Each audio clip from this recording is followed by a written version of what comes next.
சலசலக்கும் காற்றினில் எங்கள் வெற்றி கொடி ஆடுதடா.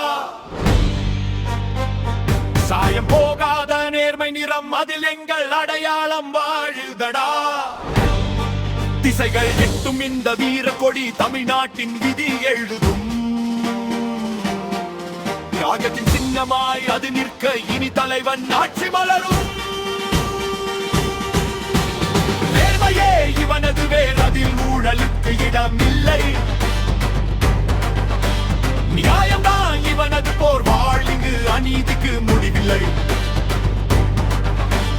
கண்ணியமே இவன் படைக்கலன், பண்பில் இவன் தலை சிறந்தவன். கலங்கமில்லா மனிதன் இவன், மக்கள் பணிக்கு ஏற்றுவே முத சிறந்தவன். உறக்க சொல், இவன் நேர்மை தீயில் உருகும் பகை. உறுதிக்கொள், இனி நியாயத்தின் ஆட்சியில் ஓங்கும் தலை. மக்கள் கரங்கள் இணைகிறது ஒரு மாற்றத்தின் அரசியலை நோக்கி. இவன்